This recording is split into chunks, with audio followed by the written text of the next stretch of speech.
Men Buxoro davlat pedagogika instituti aniq va tabiiy fanlar fakulteti biologiya yo'nalishi 1-1 bio 21 guruh talabasi. Biologik kimyo va molekulyar biologiya fanidan nukleotidlarning tuzilishi va funksiyasi ribonuklein kislotalar mavzusidan tayyorlagan taqdimot ishi. Biomolekulalar orasida nukleotidlar va ulardan tashkil topgan nuklein kislotalar organizmda eng muhim vazifalarni bajaradi. Ular genetik axborotni saqlash, uzatish va ifodalashda, shuningdek, hujayra ichidagi ko'plab metabolitik jarayonlarda ishtirok etadi. Nukleotidlar bu DNK va RNK molekulalarining monomer birliklari bo'lib, energiya almashinuvi, signal uzatish, koferment sifatida ishlatilish kabi muhim funksiyalarga ega. Nukleotidlarning muhim tavsifi. Nukleotidlar bu azotli asos, shakar, pentoz va fosfat guruhidan tashkil topgan organik birikmalardir. Ular polinukleotidlar zanjirini hosil qilib, DNK va RNK molekulalarining asosini tashkil etadi.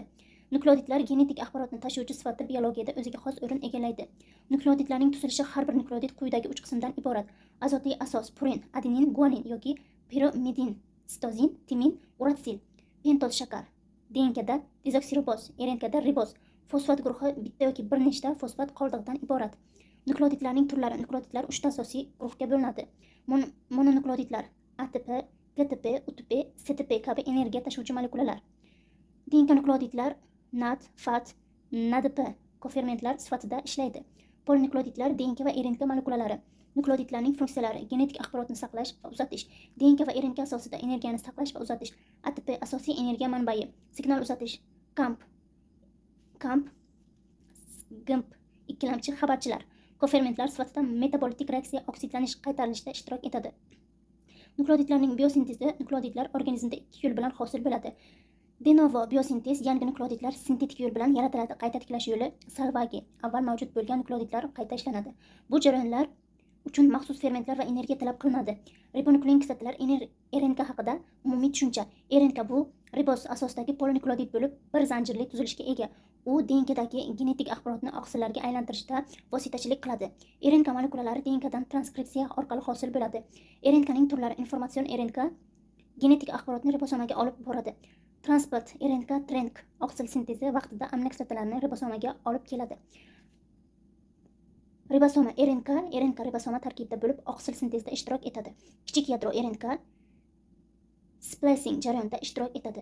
Mikro RNK va siring gen ekspressiyasini nazorat qiladi. RNKning tuzilishi va funksiyalari.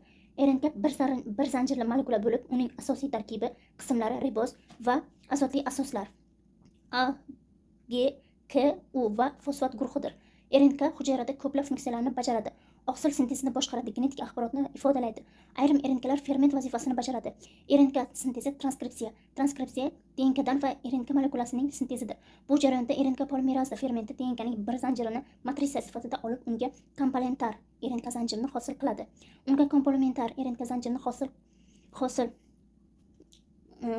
qiladi. Hosil bo'lgan RNKning keyinchalik splicing, capping va poliadenylatsiya bosqichlaridan o'tadi. RNKning biologik ahamiyati. RNK genetik axborotni ifodalashda asosiy rol o'ynaydi. Ayrim RNKlar gen ekspressiyasini boshqaradi. Shuningdek, RNK viruslar mavjud bo'lib, ular organizmlarga infeksiya yuqtiradi.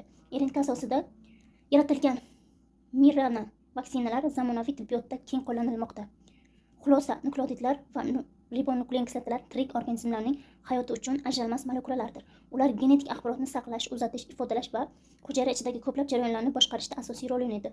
Ushbu molekulalarning tuzilishi, funksiyasi, biologik ahamiyatini chuqur o'rganish molekulyar biologiyaning asosiy maqsadlaridandir. E'tiboringiz uchun katta rahmat.